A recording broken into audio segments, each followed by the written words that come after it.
Bonjour à tous et à toutes, vous êtes sur Bac FM dans l'émission Le Grand Bric-à-Brac avec Jocelyn et Vincent. Comme chaque semaine, on se retrouve dans cette actualité bien mouvementée. Bonjour Jocelyn. Bonjour Vincent. On est reparti pour une nouvelle émission. Alors déjà, est-ce que tu peux nous rappeler un petit peu le principe de l'émission, s'il te plaît ? Le principe de l'émission, il est simple. On est deux et chaque semaine, on pioche un petit peu dans tout ce qu'on trouve dans notre univers qui nous tourne autour, dans l'actualité. Ça peut parler de n'importe quoi à chaque fois. Et pendant une bonne demi-heure, on vous parle, ça peut aller, on parle de cinéma, de l'actualité, de nouvelles technologies, de faits insolites, de choses que vous ne connaissez pas, des choses, 10 choses que vous ne savez pas sur un sujet, on a déjà eu aussi. Oui, j'ai déjà fait. Des statistiques qui nous tombent dessus, comme ça, de tout et n'importe quoi. De tout et de rien, voilà, exactement. On peut pas prévoir. Et donc cette semaine, par exemple, on va parler de plusieurs choses. On va commencer par parler un peu de Disneyland, qui en ce moment vit quelque chose d'un peu exceptionnel. On va parler aussi un petit peu de Twitter et des statistiques dignes d'un record du monde en ce moment. On parlera un peu aussi d'une ou deux chaînes YouTube, si je me trompe pas, et de la sortie d'un film qui s'appelle 007 Spectre. Je pense que vous en avez entendu parler. Oh, que j'ai hâte. On parlera un petit peu des avis, des retours qu'il y a eu sur ce film en deuxième partie d'émission. Et Vincent, je te propose de commencer. Eh ben écoute, d'accord, on va commencer avec Disneyland alors. Allez. Alors c'est une première dans l'histoire du parc à thème. En raison des attentats par respect des 3 jours de deuil national, comme vous le savez, les ports de Disneyland Paris sont fermés depuis samedi matin et ne rouvriront que mercredi.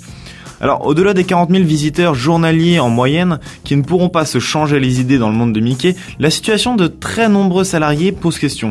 Bah oui, en effet, Disneyland Paris est en effet l'employeur qui réunit le plus de personnes sur un seul site en France avec plus de 15 000 cast members. Employés, quoi. Donc oui, c'est exactement le nom donné aux employés du parc, c'est le nom donné. Les employés doivent quand même se rendre au parc. Cette fermeture signifie-t-elle que tous sont au chômage technique ? C'est la grande question. Alors non. C'est pas du tout le cas. Une grande partie d'entre eux travaillent toujours, tels que les employés des hôtels notamment, de Disney Village, dont les boutiques restent ouvertes, ou encore toutes les fonctions support. Par ailleurs, pour permettre la réouverture du parc mercredi matin, il faudra que des employés reviennent travailler la veille pour tout préparer. Donc finalement, le parc est fermé mais toujours en activité. Et en fait, il y a plus de visiteurs, il y a des gens qui nettoient, il y a l'entretien du parc qui se fait. En fait, ce qui est étrange, c'est que les magasins restent ouverts parce que il y a quand même tous les gens qui sont dans les hôtels en fait à Disney et qui vont dans le Disney Village, qui vont en gros, qui ont quand même leur week-end et tout, et donc c'est assez compliqué comme situation. C'est pour ça que les magasins restent ouverts aussi, restent ouverts. Alors reste que tous les salariés, qui étaient censés travailler entre samedi et mardi doivent se présenter, je cite, se présenter chaque jour à l'heure sur leur lieu de travail. C'est ce qu'indique un mémo qui a été envoyé samedi après-midi au manager du parc. Celui-ci indique que le management, là encore je cite, le management pourrait solliciter certains cast members, donc certains employés, pour prêter main forte à leurs collègues. Toutefois, si les encadrants estimaient ne pas avoir besoin de certains employés, ces derniers pourraient être autorisés à quitter le site, tout en étant néanmoins rémunérés. Ouais, donc alors après, est-ce que c'est bien ou pas bien, franchement c'est pas la question. Il faut savoir que le parc n'avait jamais fermé à part une fois en 99 à cause d'une tempête qui avait eu lieu à Paris, le parc avait eu des gros dégâts au niveau matériel, donc il peut pas ouvrir le parc avec des trucs qui étaient cassés. Il est fermé le temps de quelques jours. Et là, c'est la deuxième fois seulement en presque 25 ans que le parc ferme ses portes. Cette fois-ci, c'est pour une raison vraiment plus sécuritaire. C'est un accord qui a été mis avec l'État en fait. Et je pense que ça permet de prendre mesure un peu de l'ampleur des événements qui se passent actuellement. Oui, et puis Disneyland, c'est quand même avant tout un symbole, je dirais, occidental et du style américain. Je parle dans le style, et surtout un lieu où il y a beaucoup de monde et que c'était un peu dangereux aussi d'ouvrir. Et que rien qu'au niveau de toute façon, les gens qui étaient présents dans les hôtels, il y a eu 2-3 témoignages, ont dit qu'ils souhaitaient même pas aller au parc le lendemain ou le dimanche et le lundi parce qu'ils n'étaient pas dans l'ambiance, quoi. Enfin, c'était pas l'ambiance à aller faire du manège, quoi. Et on comprend tous ça.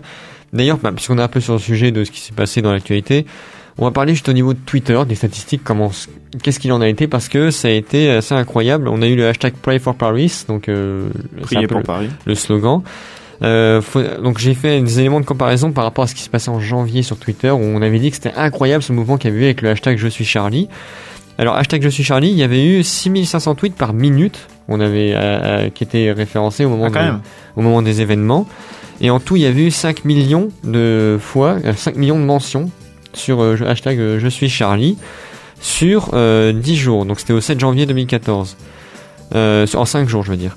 Alors, et pour le hashtag Pray for Paris, on était à 17 000 mentions par minute et 6,7 millions de mentions en même temps. Enfin, en tout. Donc, en 10 heures, le hashtag Pray for Paris a dépassé, en fait, le Je suis Charlie en 5 jours. Pour vous donner vraiment au niveau de l'ampleur, c'est assez incroyable. On pensait qu'on avait atteint un maximum quasiment possible avec en janvier et on était à 1/10 vraiment de ce qui était possible, quoi. Et j'ai même pas fait d'études. On a pu faire une étude sur porte ouverte, mais le problème c'est que porte ouverte c'était un peu plus Alors est-ce que tu peux expliquer déjà ce que c'est, parce que moi personnellement tu m'en avais parlé. Alors oui, j'ai l'impression qu'il y a beaucoup de gens qui étaient pas trop au courant de ce phénomène. Ça a pas trop été relayé dans les médias d'ailleurs ce truc-là, mais en fait le porte ouverte c'est sur Twitter.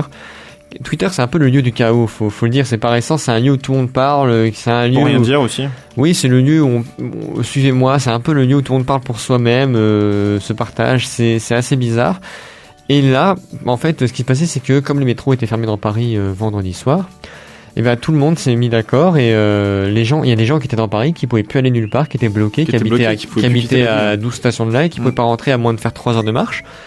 Et ben c'est mis en place, en fait, ils activaient la localisation de leurs tweets sur leur téléphone et ils mettaient je suis rue de Montreuil, avenue de Montreuil par exemple, je cherche un logement pour la nuit, hashtag porte ouverte, et les gens qui habitaient rue de Montreuil voyaient ça en fait, et ils disaient ils envoyaient un message privé à la personne en question. Alors c'était la règle aussi, jamais donner son adresse en public sur Twitter, tout en privé. Ils disaient j'habite là, viens, on ouvre nos portes.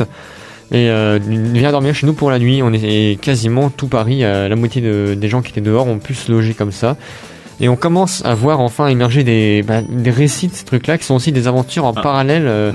C'est un peu les aventures positives de ce week-end. C'est un mouvement de solidarité qu'on voit, je trouve, trop peu aux infos et ça n'a pas été beaucoup relayé. Alors après, il y a aussi qu'il fallait éviter de débruiter trop l'info parce qu'il y avait le danger, par exemple pour toutes les femmes qui étaient sur Paris qui voulaient faire ça le faisaient plus discrètement parce qu'il y a aussi le danger de tomber sur des gens qui sont mal intentionnés.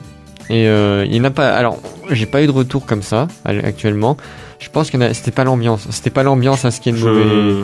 Mais on sait pas. Et en tout cas, j'ai eu des retours de très beaux récits. Par contre, on voit 5 personnes dans un appart où qui disent on est 5, on se connaissait pas il y a 10 minutes, on est meilleurs amis pour la vie. Et ça, je pense, ça a créé plein de nouveaux liens dans Paris, mais ça a un peu recréé une nouvelle vie sociale dans la capitale, tout ça. Parce que des gens qui seraient jamais rentrés en contact avant se sont rencontrés, quoi, vraiment là, pour le coup. Et par contre, ça montre bien l'ampleur des événements. Ah, ça restait imprévu. Et en fait, voir un truc aussi coordonné arriver sur Twitter, je pense que personne s'y attendait. En si peu de temps. Ouais, personne s'y attendait et c'est un beau truc qui est arrivé sur Twitter. Qui a lancé le hashtag personne n'a lancé ces trucs qui sont tout seuls naturellement en fait. C'est un des avantages des réseaux sociaux. J'essaierai de chercher pour la semaine prochaine le premier qui a fait un hashtag porte ouverte. Et parce que on peut trouver assez facilement, en une heure je trouverai, mais on peut trouver le premier qui a tweeté telle chose. Et on essaiera de voir j'essaierai de voir un peu comment ça s'est lancé, qui a lancé ça et on en reparlera la semaine prochaine. Et voir, en général, c'est un compte qui est plus connu que les autres qui met ce mouvement-là en place parce que, alors, il y a aussi autre chose qui met en place et, justement sur ces portes ouvertes, c'est les youtubeurs qui étaient très très connus, genre Antoine Daniel, tout ça, les plus connus. Et pendant toute la soirée, ils ont fait que retweeter les appels aux portes ouvertes. C'est-à-dire que tous les gens qui disaient, moi, je suis chez moi dans telle avenue, j'ai mes portes ouvertes, contactez-moi en message privé, je vous dirai le numéro où j'habite. Et eux ils retweetaient. Donc ils partageaient ça toute la journée, ce qui fait que les 3 millions de personnes qui suivaient ces youtubeurs, eux ils informaient directement de 3 millions de personnes que telle personne pouvait héberger à Paris des gens. D'accord, ouais. Et ils ont fait ça toute la soirée. En gros, on va dire que ces comptes étaient un peu bénévoles pour la soirée, quoi. Et ça a été un super mouvement et ça a accéléré vraiment les choses, quoi. Donc voilà. Est-ce que tu as autre chose à dire ou... Non. Bah, puisque aussi Sur le on sujet. parlait Enfin, de YouTube, justement, tu nous parlais un peu de YouTubeurs, t'avais un truc à nous... Oui, on change un petit peu de là, enfin, on change même carrément de sujet. Je crois que c'est la journée des transitions. Hein, oui, c'est ça. Non, on change même totalement de sujet. Je voulais juste, ça me tenait un petit peu à cœur parce qu'on l'avait pas fait. Ça fait 4 ans aujourd'hui Ça fait 4 ans cette année que c'est notre 4e année qu'on fait que je fais de la radio. C'est ta 2e année. Et c'est vrai que j'avais jamais entamé le sujet des youtubeurs qui font des sketchs sur YouTube, comme Golden Moustache que bien sûr tout le monde connaît, j'ai envie de dire. On avait parlé d'Internet une fois. Il y avait Internet, ouais. Alors il y avait Internet, exact. Oui, c'est vrai. Mais il y en a beaucoup d'autres, hein, des gens qui sont il y a moins. Studio Bagel, il y a Golden Moustache. Il y a Palmacho. Palmacho aussi, ouais. Il y a qui maintenant commence à être réunis un peu sous le même groupe. Alors, je t'avoue que je suis un petit peu paumé moi dans ces trois-là parce que Golden Moustache non, ça à part. C'est vrai que c'est un peu les mêmes, ils se mélangent en fait, tous maintenant, mais oui, c'est les mêmes acteurs, il y en a c'est les mêmes acteurs, ce qui fait que je suis un peu perdu. Après il faut voir que le Palmacho, eux, ils sont plus alors au niveau ils travaillent des chaînes de télévision maintenant. Donc le Palmacho, c'est plus tout ce qui est direct, c'était Direct 8 à l'époque, maintenant ça n'existe plus. Le Golden Moustache, il travaille beaucoup avec Canal. Et il en reste un autre. Studio Bagel, il est pas si connu que ça. Hein. Studio Bagel, non, eux, ils sont attachés à Internet. Et il y en a un autre, on oublie, c'est les Suricates. Ah oui, exact, Suricates, qui sont un dérivé de Golden Moustache, en fait. Ah oui, il y a Suricates aussi. C'est un sous-groupe de Golden Moustache. Suricates, par exemple, moi, j'ai un peu de mal, je le confonds aussi. Et ils produisent des sketchs, en fait, tout cela produisent des sketchs de qualité vraiment visuelle, quoi. Des sketchs de qualité, télévisuelle, je veux dire. C'est vraiment au niveau télé, ce qu'ils font. Ah oui, c'est du professionnel, hein, c'est du professionnel. Et après, Golden Moustache, c'est des sketchs qui, à la base, se voulaient drôles, et plus ça va, plus c'est déprimant, quand même. Il y a pas surtout Palmacho, quand même, hein. Palmacho, moi j'ai un peu de mal. Il y a un dernier, il y a le dernier qui est sorti, je sais pas si t'as vu là. Qui était sûr, je sais plus sur quoi c'est. Attends, c'est des thèmes genre l'abandon, la solitude et à la fin on n'a pas rigolé, quoi. Attends, je vais vous dire ça, mais c'était un peu spécial. Il était joli, hein, c'était un beau sketch. Oui, ils sont beaux, mais en fait, on commence à voir disparaître un peu certaines chaînes qui font des sketchs humoristiques pour faire vraiment des mini, comment dire, des petites vidéos, mais plus où il y a du sentiment, quoi. Où il y a. C'est ça. Oui, c'est plus pour toucher maintenant. C'est plus. C'est des vrais courts-métrages, un peu. Voilà, c'est ça le mot que je cherchais. C'est des courts-métrages. D'ailleurs, on peut noter que Cyprien s'est mis un petit peu au court-métrage. Il en a fait 2. Qui sont plus un peu sketch et tout, mais bon, ça reste des trucs. C'était j'ai retrouvé le piqué de grève. Ah, je l'ai pas vu celui-là. C'est le dernier qui est sorti, hein, mais oui, c'était sur la grève. Alors, personnellement, il était simplé, mais je n'ai pas trouvé que c'était exceptionnel. Hein, voilà, alors si vous connaissez pas, évidemment, on vous a donné les noms des chaînes, donc c'est Golden Moustache, Studio Bagel, Golden Moustache, Suricate Vidéo, ils sont tous sont à la fois similaires et ils ont tous un truc un peu différent, mais après on en voit un qui est vraiment original par rapport aux autres. Il y a Internet qui est beaucoup moins connu, donc c'est comme Internet mais sans le T. Moi, je préfère Golden Moustache et Suricate. Leur dernier sketch à Internet sont quand même exceptionnels avec le déjà vu.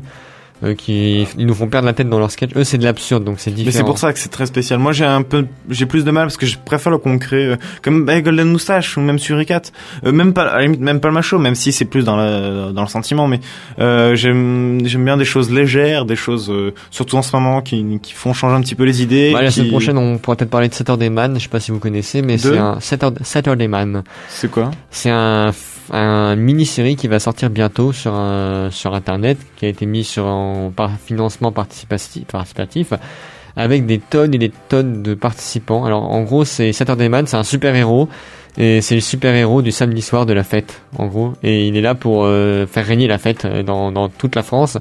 Et on peut noter au casting qu'il y aura la présence de Marcus, donc qui travaillait à Game One, en gros. Marcus, qui est un gamer, on va dire, un peu connu au niveau du grand public. Il y a la présence aussi de McCleskey, donc qui a fait E égale M6, de Jamit, c'est pas sorcier, il y a des tonnes et des tonnes de participants. Je pourrais pas vous les citer tellement ils sont nombreux. Il y a des gens qui ont travaillé à la télévision, il y a des rôles, quand je les ai vus, qui travaillent au cinéma, vraiment des grands acteurs de cinéma qui y sont. Ça m'a étonné quand je les ai vus, j'étais à mes Saturday Man. En plus, c'est une personne qui crée ça, qui s'appelle, j'ai oublié son nom, mais en gros, c'est un producteur, je la suis depuis. Il fait une émission qui s'appelle Fake aussi sur YouTube que tu connais. Ah, je connais, ouais, Fake. Samuel Bisseret, justement, c'est lui, et il fait son vlog depuis 1 an sur ce projet-là. J'en entendais parler, j'y prêtais pas attention, et il y a 200 personnes qui suivaient ça. Maintenant, on est à 2000 personnes. Pas beaucoup, quoi. Et là, j'apprends que le casting est énorme et que tout le monde est au courant d'un coup, quoi. Il a fait une promo, mais énorme d'un coup. Et ça, il a sorti le trailer, on l'écoutera la semaine prochaine. Je prendrai plus d'infos, on en parlera au calme la semaine prochaine. Là, il est 12h30, je vous propose de faire une petite pause et de se retrouver après pour parler justement un peu cinéma de 007 Spectre. Eh bien, on va marquer une petite pause, on se retrouve dans 5 minutes. Pour parler de cinéma. Pour parler de cinéma. Allez, à tout de suite.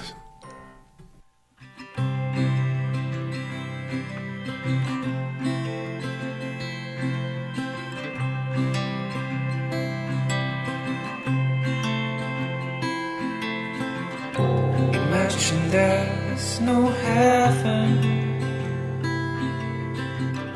It's easy if you try. No hell below us. Above us only sky. Imagine all the people leaving for today. Imagine there's no countries. It isn't hard to do. Nothing to cure or die for, and no religion too. Imagine all the people leaving life in peace. Ooh. You may say I'm a dreamer, but I'm not the only one. I hope someday you will join us and the world be as one.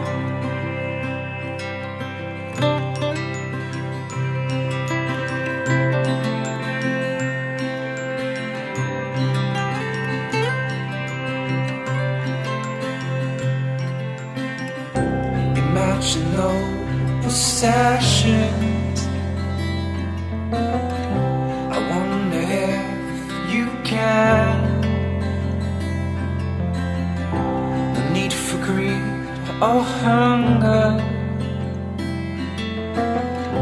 A brotherhood of men. Imagine all the people sharing all the world. Ooh. You may say I'm a dreamer,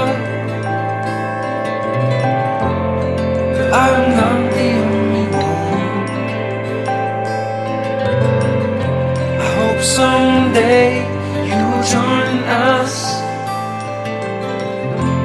and the world leave us one.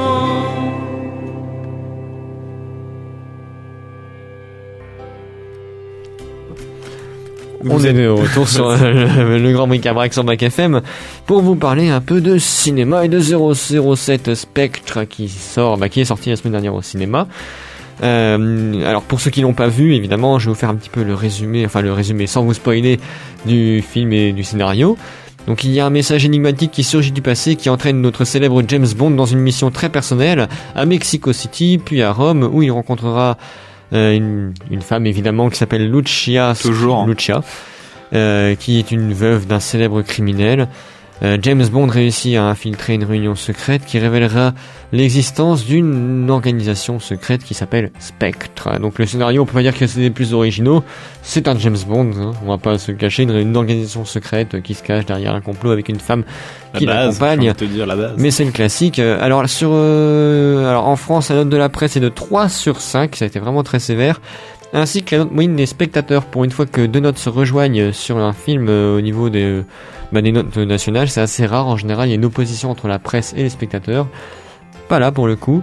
On pourra noter 2-3 critiques de la presse qui disent que les 10 premières minutes sont excellentes, mais qu'après on a un grand vide sidéral, qu'on est très loin du Casino Royale ou du célèbre Skyfall. Skyfall. Ouais. De loin le meilleur. Léa Seydoux, qui est la première, non, enfin pas la première, mais une actrice française à incarner une James Bond girl. Je crois que c'est la première, je suis pas sûr, mais on a eu Marion Cotillard aussi avant, non? Ah non, elle était méchante. Oui, Marion elle était Cotillard. méchante dans Skyfall. Et c'est la première fois qu'on a une française qui incarne une James Bond girl. Et apparemment, c'est peut-être pas réussi. Monica Bellucci, apparemment, alors elle a eu tous les éloges de tout le monde de tous les côtés. James Bond, en fait, là, il a beaucoup de critiques négatives. Donc, il y a eu les projections presse qui ont eu lieu en Angleterre il y a une semaine. Et donc, tous les sites anglais, puisque c'était vraiment en Angleterre, ont pu publier leur première critique en avance du nouveau James Bond. Donc, les avis sont vraiment divisés, puisque c'est une suite de Skyfall vraiment directe. Et donc, on a par exemple Hollywood Reporter qui nous dit que l'agent 007 semble rouillé dans son métrage inégal où le méchant, qui est joué par Christophe Waltz, a bien du mal à exposer des motivations plausibles. Sa grande révélation dans la dernière demi-heure ne sera pas un choc pour quiconque et est très familier avec les premiers films James Bond. Et c'est un grand critique qu'on a eu en négatif qui ça ressemblait énormément au premier James Bond. Moi, je trouve que c'est pas une critique négative à la base, mais apparemment c'est dans le côté mauvais, en fait, dans le côté vieux scénario. C'est comme si le réalisateur avait bluffé et fait semblant d'avoir une super main au poker pendant 2 heures avant de poser sur la table une paire de 3. Donc vraiment, on a ce côté, le twist de fin qui tombe à plat, en fait. Vraiment, genre, non, en fait, c'est pas vrai, ou je pense que c'est un truc comme ça. Enfin, de toute façon, on n'a pas le droit de vous le dire, on va pas vous spoiler si vous avez envie de le voir, ce serait pas gentil. De toute façon, tu l'as pas vu non plus. Hein? Non, j'ai vu des extraits vite fait par-ci par-là, mais ouais, moi aussi. Je vais pas me spoiler, justement.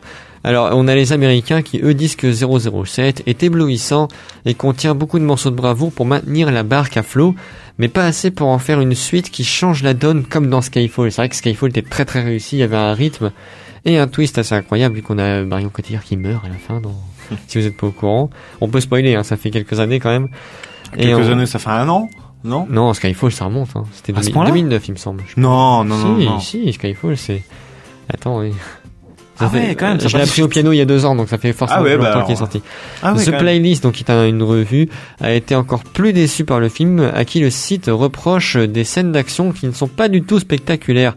Il faut savoir que pour le tournage du film, ils ont fait la plus grosse explosion tournée en plein air du cinéma jamais enregistré. Sérieux? Ouais, et justement pas en ville, non? Non, c'est dans le désert. Alors j'ai vu l'explosion et comme c'est filmé de très très loin, elle rend pas si énorme en fait.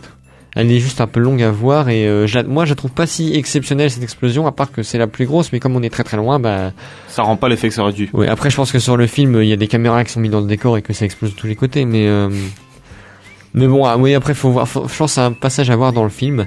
Alors on a un commentaire de The Playlist qui dit « La poursuite en voiture dans Rome semble vide, linéaire. La séquence dans les Alpes est une série de cascades qui cherchent le bon moment pour se lier entre elles mais n'y arrivent pas. Et elle met l'accent sur les problèmes qui sont liés à l'histoire. » D'après la critique, James Bond, celui-là, ressemble à un long métrage composé de scènes réécrites à la va-vite, où il n'y aurait pas de vision cohérente. Et pour autant, le site reconnaît que ceux qui cherchent un film avec tous les ingrédients classiques d'un James Bond y trouveront leur compte. En gros, il n'y a pas de prise de risque. Il est inventif, intelligent et complexe, nous dit le Guardian, qui est pour le coup un journal beaucoup plus réputé et très très connu. Et qui donne un avis positif. D'ailleurs, je sais que tous les profs d'anglais que je connais à chaque fois s'arrachent les cheveux, car la presse française, quand ils en parlent, disent le Guardian, et ça énerve tous les profs d'anglais de France. Donc c'est le Guardian pose les bases de sa critique en disant qu'il est inventif, intelligent et complexe. Il dit qu'il y a de l'action avec un vrai style de James Bond. Et que c'est pour qui James Bond en gros a une ligne qui est Pro Snowden, c'est le nom du réalisateur, je le rappelle. Le critique Peter Bradshaw, qui est quand même un critique vraiment réputé en Royaume-Uni, assure tout de même à la fin de son texte que certains passages avec un des acteurs sont très stupides mais profondément hilarants. Et on a beaucoup à faire à ce retour-là. Il y a des gags dans James Bond. Alors on a l'habitude des petites phrases un peu drôles, des répliques un peu comment on appelle ça, des punchlines dans James Bond. Mais là, pour le coup, c'est drôle. Alors, j'ai pas souvenir qu'il y ait de passages vraiment rigolos dans James Bond, à part quand il récupère ses gadgets, des phrases avec... des phrases mythiques. Hein, oui, avec celle qui justement n'est plus dans les James Bond maintenant. Alors, je sais plus comment elle s'appelait. Voilà, je l'appelle Lynn Renault à chaque fois que je pense à Lynn Renault, mais bon.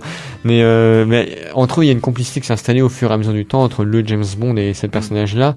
Mais sauf dans le dernier Skyfall, forcément, vu que je sais plus si elle meurt. Enfin, en tout cas, elle quitte son poste. Je me rappelle même plus du Skyfall. Je l'ai oublié un peu, celui-là, je dois l'avouer. Et Et au final, nous dit le critique, je me sens coupable d'avoir aimé ce film. Christopher Nolan, donc celui que, alors là c'est un réalisateur qui est quand même assez connu, dit qu'on n'a pas affaire à un James Bond vraiment. Donc ça c'est donc de la part de Nolan, c'est une critique qui fait très très mal, puisque bah voilà, c'est Nolan, celui qui a fait Interstellar, celui qui a fait plein de films. Le Daily Mail a également adoré les nouvelles aventures de l'agent secret de Sa Majesté. Il contient tout, donc, alors je le cite, il contient tout, à l'exception d'un thème vraiment mémorable. Donc je ne sais pas s'il y a le thème musical ou pas dedans, mais apparemment il n'y est pas. Ce que la plupart d'entre nous attendent dans un film 07, il y a tout. Des gadgets, des cascades, 2-3 répliques bien senties. Et si parfois la narration s'embourbe, à aucun moment la narration ne baisse d'intensité. C'est un vrai plaisir de trouver Bond en charge de son destin. Si Skyfall est très bon, il est quand même déroutant de voir que celui-là est vulnérable. Donc bon. Après, si vous êtes allé voir, n'hésitez pas à nous tweeter vos avis. Donc je vous rappelle, c'est @bric-à-brac. Vous pouvez nous tweeter vos avis si vous avez été voir le film. Ça nous permettra d'avoir des retours de gens qui l'ont vu simplement. Du côté du Télégraphe, le critique a un problème avec le personnage de Waltz, le méchant, mais il chante les louanges de Sam Mendes et de sa flamboyance. Alors je sais pas c'est quel personnage. Il assure que 007 Spectre combine des scènes d'action qui coupent le souffle et la présence de beaucoup de fantômes du passé de 007. Et Digital Spy nous dit que le film revient aux racines de James Bond, ce qui colle un peu avec ce qu'on a vu au début des critiques qu'on a entendues. Donc Spectre serait vraiment il y en a, en gros, c'est plus gros, plus fort et plus long que tous les autres films. Mais aussi, forcément, même s'il est plus long, il n'est pas forcément meilleur, en gros. Donc, on va dire qu'il y a la même quantité de plaisir, mais répartie sur 2 heures. Donc, elle est forcément moins grande. Moi, ce que j'avais entendu, c'est que... alors, moi, j'ai eu des retours sur ce film. Ouais. Il faut vraiment que j'aille le voir. Il faudra qu'on aille le voir, d'ailleurs. Parce que moi, j'ai eu des retours. Alors, j'ai eu des retours... ni positif ni négatif. En fait, je t'explique. Notamment une personne qui m'a dit que le film en lui-même était bien, mais que après Skyfall, du coup, il était nul. Ouais, voilà. C'est que c'était un James Bond. Donc il faut le dire, le Skyfall était, moi pour ma part, après c'est mon avis personnel. Mais il était applaudi, quoi. Ça faisait du bien de voir un bon film qui sortait parce que. Voilà, le Skyfall était le meilleur, faut le dire, le meilleur de James Bond. Après, ça reste que mon avis, partagé par beaucoup de gens, je pense. Mais c'est pour ça le Royal était bien aussi. Le Spectre est très bien, mais il arrive pas à la cheville, quoi. Et le problème, c'est de le mettre après. Souvent dans un film tu fais de mieux en mieux et pas de moins en moins. Les James Bond, on a affaire à un film où dès les premiers films on a un James Bond qui meurt et revit après, quoi. Oui, c'est vrai. Il ressuscite le mec carrément. Donc forcément la barre est toujours très haute dans les James Bond, et faire mieux actuellement au cinéma où le public réclame beaucoup d'explosions et pas forcément du scénario. Puis il y a un public qui attend beaucoup. C'est pas facile voilà, mais bon. Daniel Craig, je le cite, ça m'a étonné quand j'ai vu ça, il a dit: si je fais un autre James Bond, ce sera uniquement pour le fric. Mot pour mot. Donc je pense mais en même temps on sait que les acteurs de James Bond, ne restent jamais trop longtemps. Non. Et Daniel Craig commence il y a eu combien de il y a eu combien d'acteurs différents là? Une dizaine, plus une dizaine. Oh non, je sais pas. Une dizaine? Je sais pas, il y a eu 12 docteurs, c'est ce que je peux vous dire par rapport à Doctor Who, mais James Bond, j'en sais rien du tout, j'ai pas envie de dire de bêtises. Et pour finir, on a The Wrap qui commence à voir James Bond comme un dinosaure du cinéma à l'ère des drones et de WikiLeaks. Donc comment se dire qu'il est un peu vieux, quoi. Et c'est ce que l'aspect du film, pourtant au niveau des critiques, c'est ce qui a été préféré. Si 007 est à son top quand il explore ce thème central, quel est l'intérêt d'un James Bond à une époque où l'information, c'est le pouvoir, et où tous les drones peuvent faire le même travail que lui il fait dans les films, en gros. C'est vrai qu'aujourd'hui on envoie un drone, il y a une caméra, enfin on a vu des images de drones qui survolaient tous les pays où il y avait des conflits, qui ont été filmés par des avions de chasse russes, c'était un peu rigolo d'ailleurs. Et ça a relancé un peu les débats sur les complots, tout ça, c'était assez marrant. Et c'est vrai qu'on se dit, en quoi un James Bond il est utile quoi maintenant pour envoyer des machines faire le travail à la place? Est-ce que James Bond est une relique d'une époque révolue, alors que la pertinence du personnage est toujours aussi sujette à débat? Cette fois, la franchise ne fait pas de son mieux pour justifier son existence. Donc alors une anecdote aussi, ce film a détruit pour 32 millions d'euros de véhicules. Et donc il est dans les salles depuis le 11 novembre. 32 millions. C'est toujours impressionnant. Alors on avait eu le record du monde d'essence gâché par Mad Max, qui avait eu le record du monde de je sais plus combien de millions de tonnes d'essence qui avait été brûlée, mais c'était un truc de malade. Et donc là on a 32 millions d'euros de tonnes de véhicules et la plus grosse explosion jamais enregistrée pour le cinéma tout court. D'accord, je pense que James Bond doit évoluer maintenant avec son temps et doit s'adapter finalement, puisque il est un peu dépassé, quoi.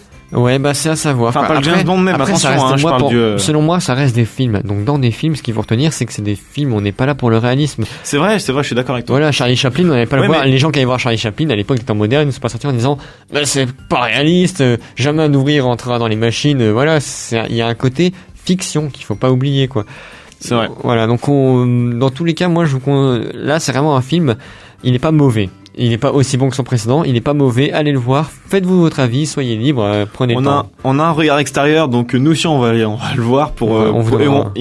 on refera une émission, on vous dira nous ce qu'on en a On fera pensé. nos retours assez brièvement, Voilà. ouais, dans les semaines qui suivent. Sur ce, eh bien l'heure passe. Ouais, l'heure est finie, ça y est, on vous remercie d'avoir écouté l'émission Bac FM, enfin le Grand Bric-à-Brac. N'oubliez pas que vous pouvez nous retrouver sur Twitter, donc @bric-à-brac, Sur @ Grand Bric-à-Brac, pardon, et sur YouTube, la chaîne c'est youtube.com/bric-à-brac. Tapez Bric-à-Brac, Bac FM, JMS, tout ce que vous pouvez qui est en rapport avec nous dans YouTube et vous nous trouverez. Les rediffusions sont disponibles régulièrement et on met d'autres vidéos en ligne un petit Toutes peu, les semaines. on partage Ah, voilà. nos avis. Voilà. Bah écoutez, sur ce, on se retrouve la semaine prochaine pour de nouvelles rubriques, de nouvelles anecdotes. Et par contre, toujours les mêmes animateurs. Encore une fois, donc une pensée à toutes les familles. Et puis on se retrouve donc la semaine prochaine sur Bac FM. Salut à tous, bonne journée à tous.